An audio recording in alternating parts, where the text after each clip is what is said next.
Good morning, everybody. How lovely to see everyone. It's Friday morning again, 25th of September, and oh my God, it's cold today. I was really cold taking the dogs for a walk. I'm going to need gloves and heating and stuff like that, which is really quite scary.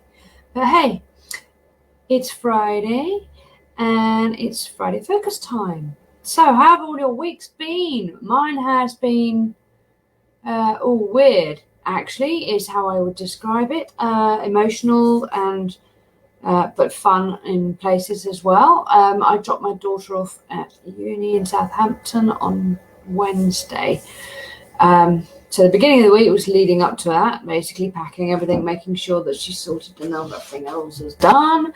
Wednesday, it was fine actually on the day. It was absolutely fine, and obviously, I didn't cry in front of her because you're not allowed to do that. I did cry on the way home quite a lot, but hey, it's just how it is. Yesterday, I had a day with horses. I don't like horses. In fact, I can't bear horses, really. I'm not frightened of them, but I just don't really like them anymore. I used to a lot until I was about 12, and then I stopped. And it was all about our leadership and how we show up as leaders in our lives, in our businesses and everything else, and how changing the way that we are leading is changes the way that our clients, or in these cases the horses, behave. And it was eye-opening, hugely eye-opening. One of the things that I did learn was that I paid more attention to the horse than to me. So when I was asked all these questions like, so how did you think that the horse behaved, and where were you when you were leading the horse, etc., all I could come up with was what the horse was doing. I had no idea where I had been, how I was holding the rope, or anything else.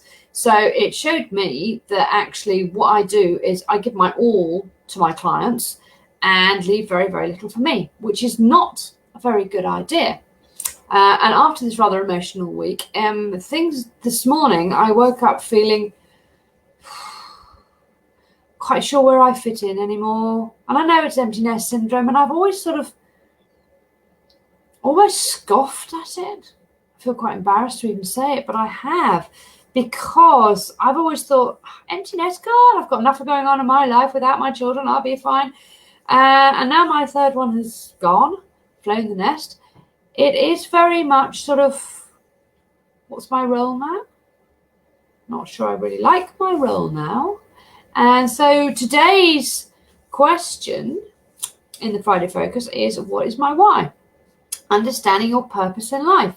So do you know what your why is? Do I know what my why is? I have always known what my why is. It's always been to give my children the best possible start that they could have in life, so that they could go on to do what their passion is, what their dream is in their lives, to know that they don't have to worry about anything, to give them enough confidence to be able to do those things. That has always been my why until about a few years ago, I suppose, when I really stepped up in my business. And I realized that actually a lot of my why was to do with my clients as well, and helping them find out why their businesses tick like they did.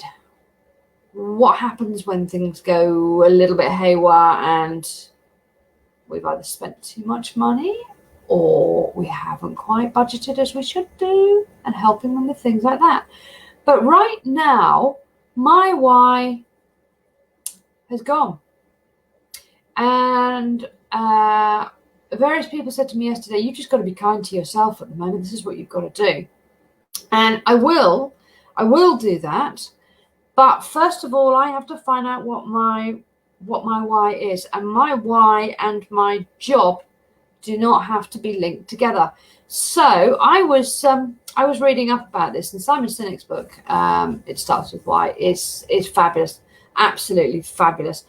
But I was trying to work out not just what my why is, but why it was so important to have a why.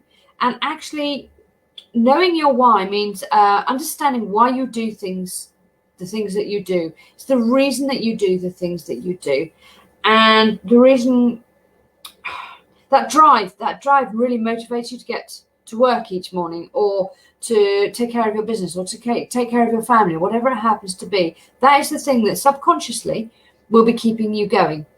And when you lose that, or mislay it, shall we say, temporarily, it's really important to try and find out what it is again.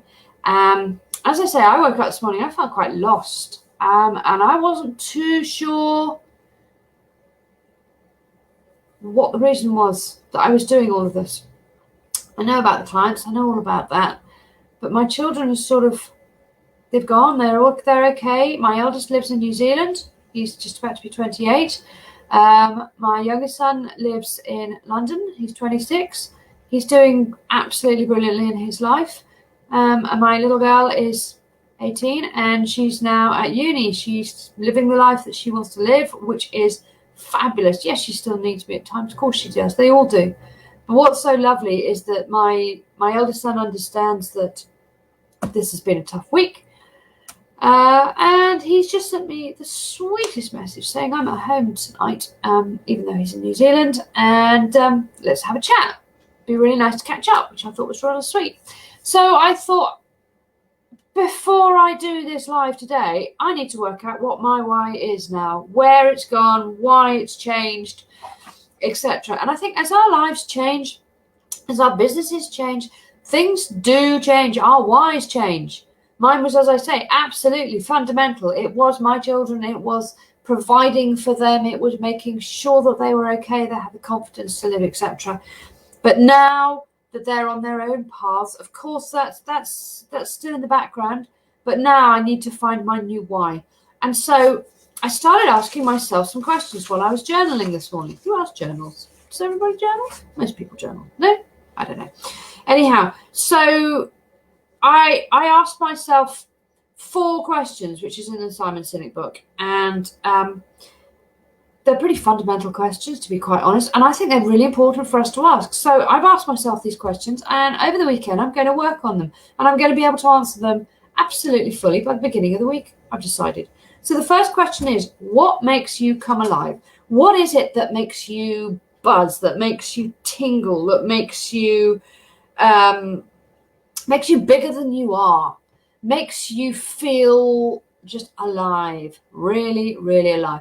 And I don't mean, I'm not talking about your dream holiday, or watching your favorite team play football, or whatever it is that you're having to do, or anything like that. I'm talking about what makes you feel alive in you, in your stomach. Well, in me, it's my stomach. Where is it? Where does it make you feel alive? What does it actually feel like? What are your innate strengths? This is one of the questions that we were asked with the horses yesterday, was, can we list our strengths? And at the beginning of the day, I saw this question and I thought, God, I don't know, I haven't got any strengths, I haven't got anything at the moment, I don't know what I'm doing, etc. But now I'm thinking about it more and processing what happened yesterday. I am more able to label some of those strengths. And they may be really small. I make a mean quiche. I make a mean, what is it called? Creme brulee. I do quite a lot of things pretty well. They are my strengths. What are your strengths? It doesn't matter how small they are. It doesn't matter how big they are. We were asked to write out 50 yesterday. I can't write out 50. There is not a hope in hell I can write out 50. But that's because of my self-belief. And that's something that I have to work on. If you have ever read Sir Ken Robinson's book, The Element, oh God, it's amazing. At the point, your strengths, your element is it's the point at which your natural talent and skill meets your personal passion. And I think that's just such a brilliant way to describe it. It's just enormous, isn't it? It's the point at which your natural talent meets the skill. Oh God, your natural talent and skill meets your personal passion. Perfect. Absolutely brilliant. So that's question 2. Question 3 is, where do you add the greatest value? I think I can answer that one quite easily. That's not too much of an issue. But number 4 is, how will you measure your life? And I think that is absolutely key, because I've always measured my life by how my children are. And this is now the time that I have to step into me, finding out who me is. One of the things that programs that I'm doing at the moment is called Lead the Change, with one of the many group, which is unbelievable, but incredibly scary as well. And one of the things that we're doing with Lead the Change is, or one of the things that I'm doing, not everybody is different, but one of the things that I'm doing is making sure that I am really stepping into me. I have no idea how the heck to do that yet, but I'm hoping that the how is going to come soon-ish. But the intention is there. It's not a goal. It's not a I don't want to set goals. I want to set intentions. It's what I feel inside me. I need to step inside me. I need to find out who me really is, so that I can give the most of me, but also keep part of me to myself, if that makes any sense. Anyhow, I am going to disappear now. But if anybody's found this useful, have a look at Simon Sinek's book, because it is fabulous, and Ken Robinson's The Element as well. Have a fabulous weekend. Find out what your why is. Why do you do these things? Let me know. Have a wonderful weekend. Bye.